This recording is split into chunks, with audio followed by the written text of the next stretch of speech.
There's nothing in boxing like a knockout. One punch can end a fight instantly. Spill goes down! That's why knockouts hit different. They're final. One moment, you're standing. The next, everything ends. If he gets up, it'll be a miracle. And no division makes that feeling sharper than the heavyweight division. Because when heavyweights land, it's not about how many punches you take. It's about whether you survive the one that counts. That's why all eyes are on Moses Itauma. The most talented teenage heavyweight since Mike Tyson. Not for hype, not for style, but for his power. The speed, the pressure, the intent, the sheer force behind every shot. He's a 20-year-old veteran, it looks like, when you watch him fight. They compare him to Mike Tyson because one punch from him can change everything. He's got such amazing ring presence, composure, the way he goes about his business. He is something extra special. At heavyweight, one moment of power is all it takes. One punch, one fall, no escape.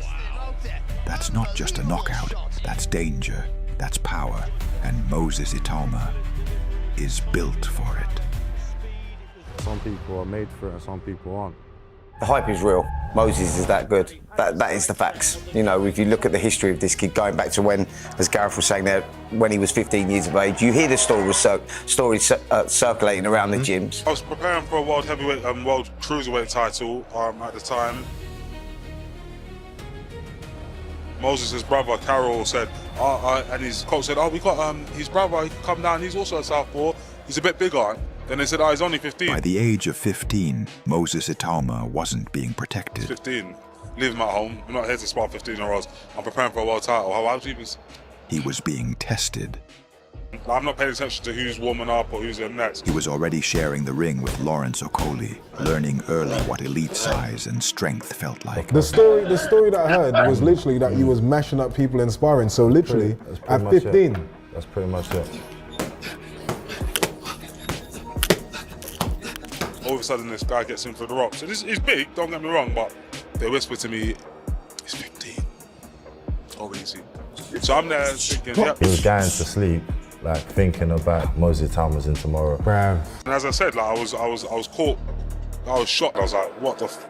Who is this guy? Do you know what I mean? You know, when he got out after these 4 rounds, or 3 or 4 rounds, I can't remember how many he did. I was like, I couldn't even really concentrate on the other guys that were sparring. I was still there talking to the coach. Like, is he really only 15? Like. He threw a jab and I countered it, and he was like, bro, I didn't recover till the next round. You know the stories are real, you know, and he's given a lot of good fighters a lot of problems at a very young age. Then came Joe Joyce, Morning. a seasoned heavyweight, a man built to break others down. Good right hand. They were tough spars, tough 4 rounds. They went to war basically for the 4 rounds. 4 rounds that Moses was in, it was like a wall. Itauma didn't fade, not surviving, competing. As he got older, the names only grew. Anthony Joshua, Tyson Fury. Rounds behind closed doors. No cameras, no noise, just work. And I do appreciate Lawrence. He's been very vocal of my talent, and he kind of spreaded my word out to like AJ and like Joyce, whatever. Born in Kežmarok, Slovakia, his story began on the move, landing in Chatham, Kent with nothing promised. Before the gloves, there was drift, football pitches, small gyms, a hunger with no direction. His older brother set the standard, showing what discipline truly demands. He wasn't just drawn to the fight, he was drawn to the vision. The shiny watches, the fast cars, the life boxing could build. I remember pulling up to the gym, there's just Range Rover, like everyone's got like blacked out Range Rovers, everybody's got mad watches, everybody's got things. I'm like, yeah, this is probably something that school's not gonna teach me how to do. So I was just like, yeah, I think I'm gonna be a boxer. And because I held my own, I was like, you know what, I can achieve it as well. Now. On 28th of January 2023, the lights at Wembley burned bright. Not for history, not yet, but for a beginning. This was the moment everything became real. Every mile traveled, every quiet gym. Wembley wasn't a destination. It was the opening scene. He comes in as a vaunted team heavyweight sensation. It took 2 punches. That was all it took. Bode felt the force and wanted no more. And he's absolutely blown away. The message was sent. The heavyweight division has a new, brawny presence. Moses! But I still ain't full up. You say that you're on me, a big man pull up. 2 months later, he was back. A keep-busy fight against the little experienced Ibarra. Yeah, I see through them and I don't feel threatened. They got on our belly and put up their hoodie. We don't take bad up, we don't get bullied. Them man, they're pussy, they roll like... But busy didn't mean slow. Again, in under 30 seconds, it was over. Another knockout, another warning. This wasn't activity. It was momentum. People don't really know what it's like to be in the ring with me until they're in the ring with me. The next opponent, Derevianchenko, wasn't there to fold. But again, he's the world youth heavyweight champion, Richie, and we've got to remember, there's a good shot. He was there to test. 6 rounds, relentless pace. Just made him screw up his legs when that left hand found the target, but he takes... Itauma's speed and destructive intent on full display. Every shot taken. No escape from the pressure. No knockout. Just proof that Moses could command the ring when the finish didn't come. Moses Itauma! Not one fight was dull. It just kept getting better and better. The knockouts kept coming, each one ending too soon, each one leaving us wanting more. Usyk never had much of a chance after that. Itauma closed the distance, turned up the pressure, and showed exactly how ruthless his finishing skills can be. When I walk into the ring, you're very vulnerable. That's why I do take my hat off to every fighter that walks into the ring, because it's the most vulnerable you could ever be. We're in the hardest division. One punch can change it at any point. 100%. So where does that special mentality that you can just lock in like that consistently come from? I don't want to be embarrassed. 5 fights into his professional journey, Itauma wasn't about to let anything blemish his undefeated record. For the first time, he stepped onto foreign ground.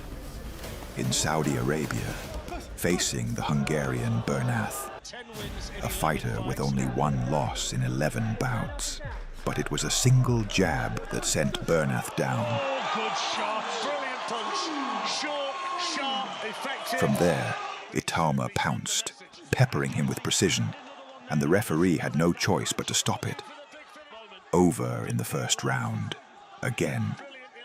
Itauma's accuracy was nothing short of phenomenal. He's 6-0. Everyone just thinks I'm just powerful, I'm this big puncher. When I get into a fight or whatnot, and people actually really see that I've got IQ, I feel like 90% of these guys are strong, powerful. Anybody can knock another heavyweight out, and it's what you do different that makes you win. Mikhail Bolos didn't last long either. From the opening bell, it was clear. He had no business standing in front of Moses. But Michael Bolosho fills the breach. Vicious, crunching hooks and uppercuts did the damage. This is going to be a very short... Add that one to the list. Moses Itauma. Nice try, Bolosho. It's over. For your own good. Do you ever look back on your fights and watch the reaction of people that's in the first row? Because they'll tell you as to the abuse that you're giving some of these... See the word they use there? The abuse you're giving some of these fighters early in their career. They signed up for it, so... I like it. They signed up for it. I like it. Moses's oppositions were starting to look more like victims than competition. And nothing changed.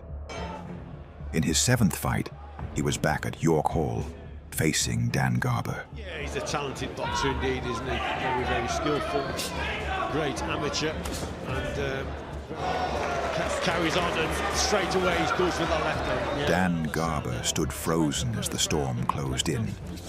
I bowl him over. Dempsey McKean's perfect. Is he your toughest test so far? Yeah, of course, as a professional, 100%. Me and him were just cracking jokes 2 minutes ago, but I'm gonna have to knock this man out. On, vice versa, brother. Vice versa. I don't have to have that animosity to be able to fight.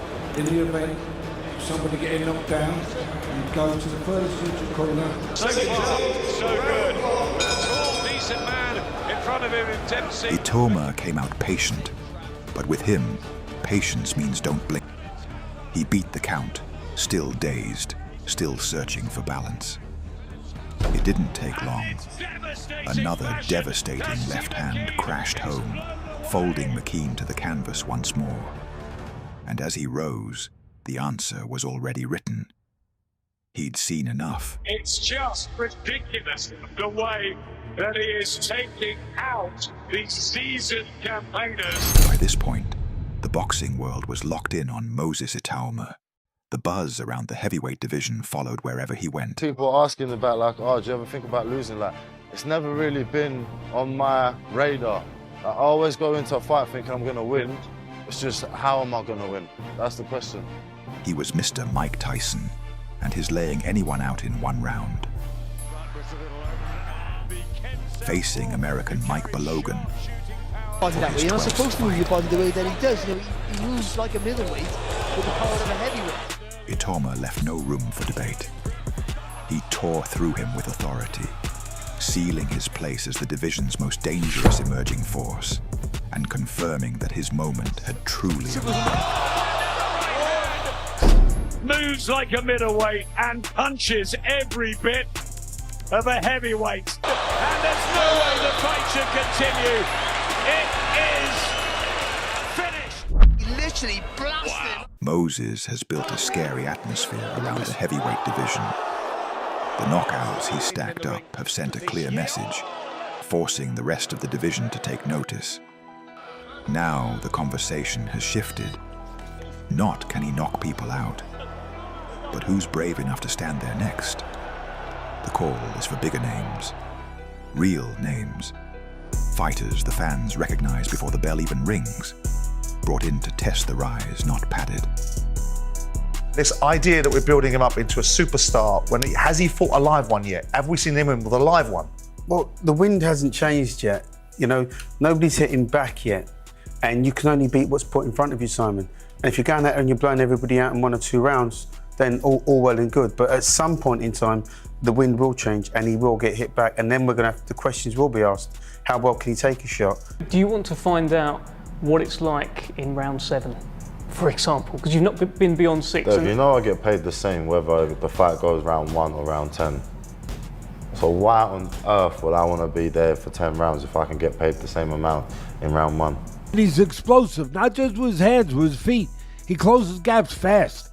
He's a 20-year-old veteran, it looks like, when you watch him fight. He's got such amazing ring presence, composure, the way he goes about his business. He is something extra special. And then came Dillian Whyte. I've never been compared to a journeyman in a great area. He's been compared to Mike Tyson, so. Thrown straight into the deep end, as always.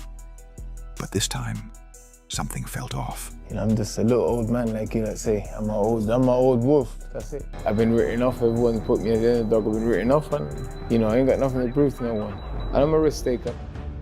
Whyte didn't look like himself. The fire dulled, the edge missing, the motivation questioned.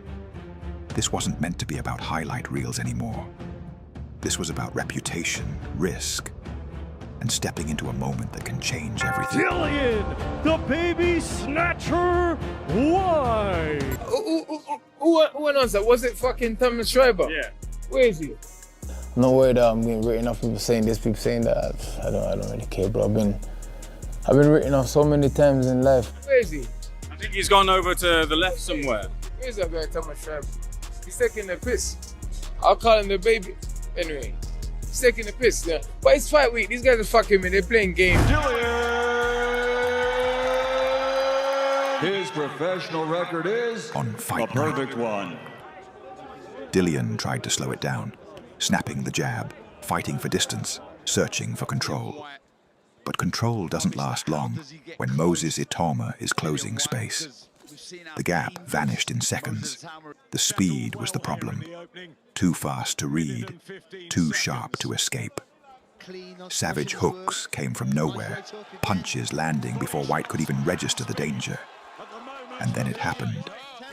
One moment standing, the next face down on the canvas. By the time he understood what hit him, the moment had already passed. He's turned every opponent into a victim. Speed, power, pressure, leaving little room for survival. Now the question hangs in the air. Is Moses Itauma ready for the elite, for world champions? His next opponent is set to be Jermaine Franklin. Another step forward, another name on the record. But even then, the credit may be limited. The standards keep rising, and the bar is being set higher every time he steps into the ring. He's really taking this serious, and he's just completely...